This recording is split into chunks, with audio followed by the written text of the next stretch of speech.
오늘 하나님께서 우리에게 주시는 말씀은 이사야 19장 5절로 10절 말씀입니다. 이사야 19장 5절부터 10절 말씀입니다. 한 절씩 교독하시고 10절 합독합니다. 바닷물이 없어지겠고 강이 잦아서 마르겠고 그들의 새는 악취가 나겠고 애굽의 강물은 줄어들고 마름으로 갈대와 그들이 시들겠으며 나일 가까운 곳 나일 언덕의 초장과 나일강 가까운 곡식밭이 다 말라서 날려가 없어질 것이며 어부들은 탄식하며 날강을 낚시를 던지는 자마다 슬퍼하며 우리의 그물을 치는 자는 피곤할 것이며 세마포를 만드는 자와 배 짜는 자들이 수치를 당할 것이며 그의 기둥이 부서지고 품꾼들이 다 마음에 근심하리라. 아멘. 오늘 말씀의 제목은 하나님과 재물입니다. 하나님과 재물. 우리가 잘 아는 맘몬이라고 하지 않습니까?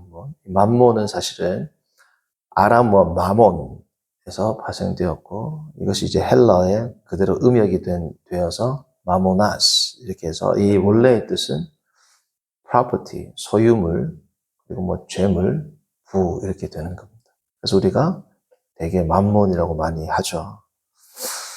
자, 우리가 지난번 이사야를 살펴볼 때 지금 18, 19, 20장은 결국은 지금 애굽에 대한 하나님의 심판을 나타내고 있는데 1절부터 5절까지를 살펴보았을 때 1절에서 5절은 뭡니까? 특별히 애굽의 종교였습니다. 애굽의 종교. 1절에 나오는 우상, 그리고 3절에 나오는 우상, 마술사, 신접한 자, 요술객. 이러한 애굽의 종교의 무용성에 대해서 우리가 살펴보았다면 오늘은 1절에서 4절이었죠. 그래서 오늘 5절에서 10절까지는 1절에서 4절까지가 애굽의 religion, 종교였다면 5절부터 10절은 애굽의 nature, 애굽의 자연과 재원, 자원들입니다. 애굽에서 가장 중요한 것은 뭐예요? 나일강이죠. 나일강.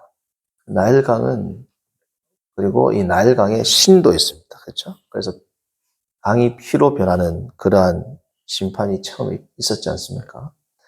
이 나일강은 마르지 않는 강입니다. 성도님들 우리 한강 마른다고 생각을 할까요? 한강은 마르지 않습니다. 아무리 가뭄이 심해도 그렇죠.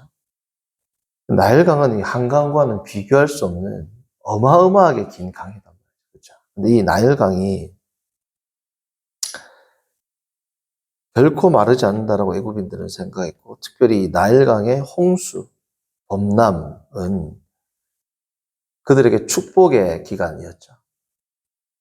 우리가 생각한 것처럼 이렇게 모든 걸 쓸어버리는 홍수가 아니고 이 범람하면서 거기에 있는 퇴적물들이 쌓여가지고 비옥한 땅을 형성하게 해주는데 이 나일강은 범람하는 시기와 나일강이 빠지는 시기가 거의 일정합니다. 그러니까 당시의 백성들, 거기에 살고 있는 주민들은 언제쯤 범람하고 언제쯤 빠지는지에 대한 사전적 이해가 있었고 거기에 따라서 계획을 짤 수가 있었습니다. 심지어 어디까지 범람해가지고 범람하는 경계가 어디까지인지도 되게 예측을 해요. 그러니까 거기에는 피해를 입지 않도록 다 먼저 조치를 취할 수 있단 말이죠. 그러니까 마치 새벽 혹은 아침 몇 시가 되면 자기네 집에 닭이 몇 시에 오는지 알잖아요. 그렇죠? 마치 새벽 닭이 울듯이 몇 시까지 나는지 언제쯤 강이 범람해서 언제쯤 빠지고 어디 경계까지 모든 것이 예측 가능한 수준의 어찌 보면 재해라기보다는 수준의 어떻게 보면 축복의 연례 행사였단 말이죠. 자, 그런데 이 강이 다 어떻습니까? 5절, 바닷물이 없어지겠고 강이 잦아서 마르겠다. 강에서 악취가 날 것이다. 악취가 난다. 출애굽기의 모티브가 쓰이죠. 출애굽기 피로 변하면서 악취가 났다.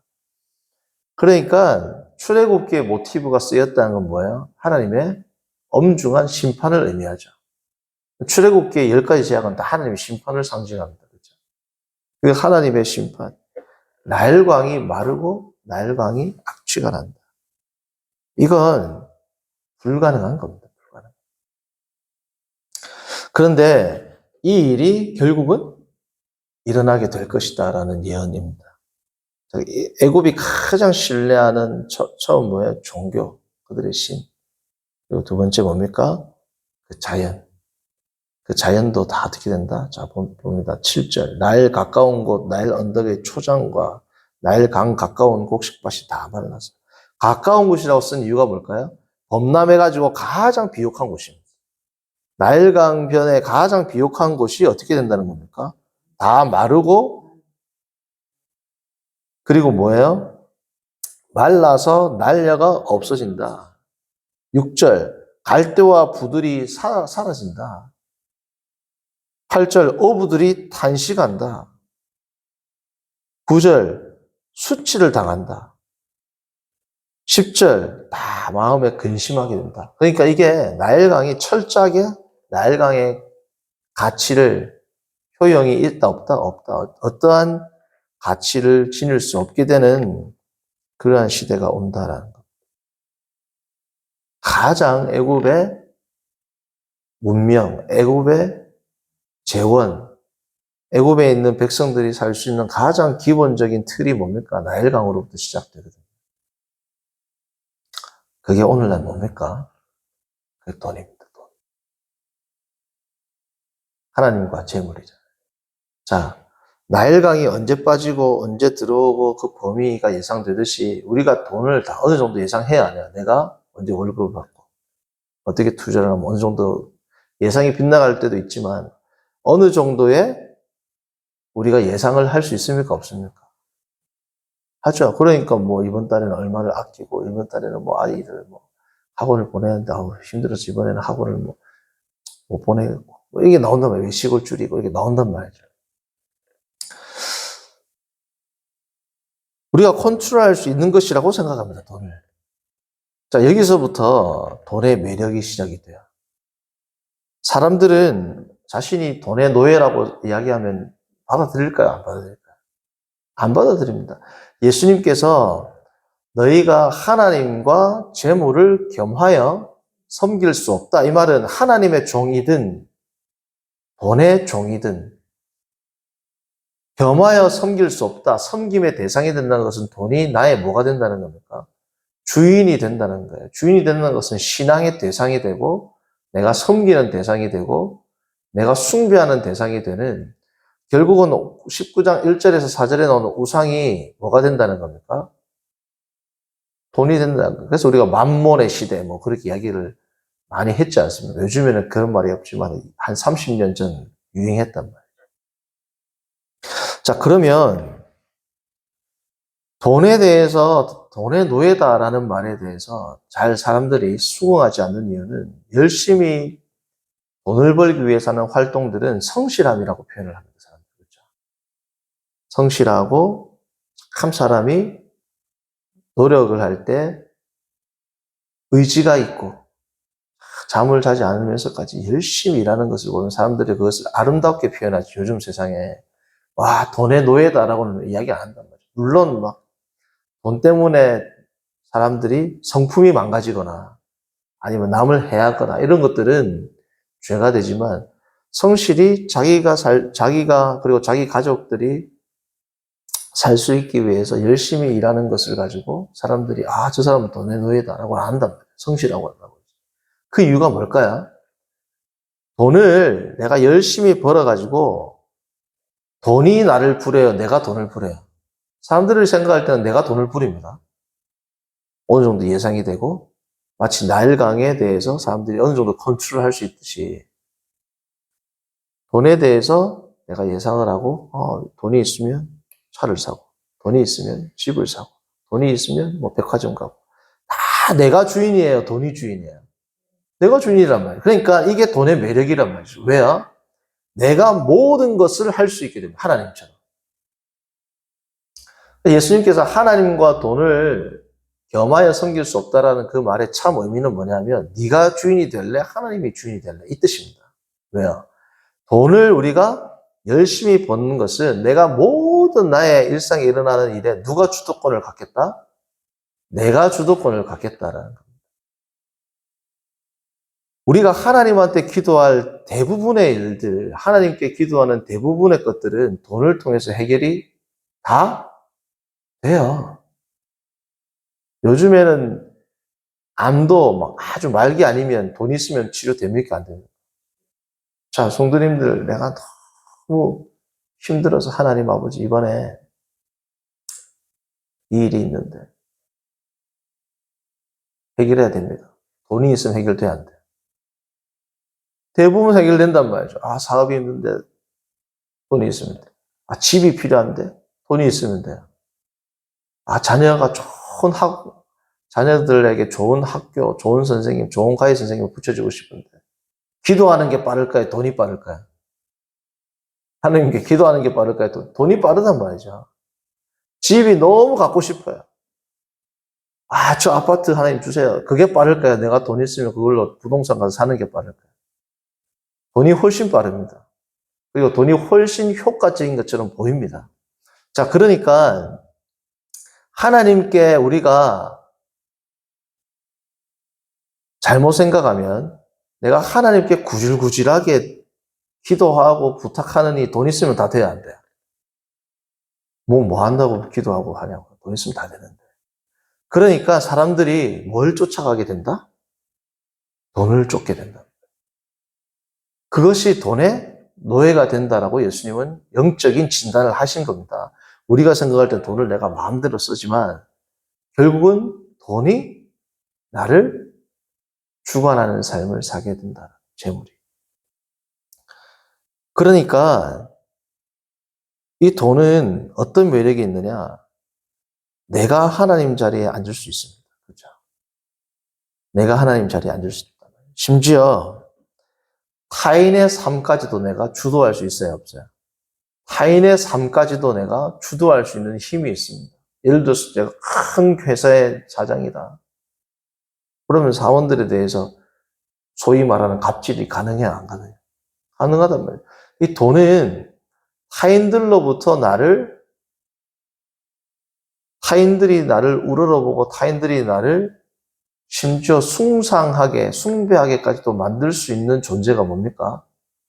돈입니다. 뭐 제가 드라마를 예전에 봤는데 실제로는 모르겠지만 드라마에서 큰 기업의 회장이 오면 어떻습니까? 벌써 오기 전부터 막 회장님 오십니다. 회장님. 그럼 사람들이 어떻게 양옆으로 쫙 줄을 서가지고 어떻게 합니까? 다 인사를 하고 뒤에서 막 쫓아다니면서 막 인사하는 사람이랑 걸어오는 사람이랑 다른 건 뭐밖에 없어요?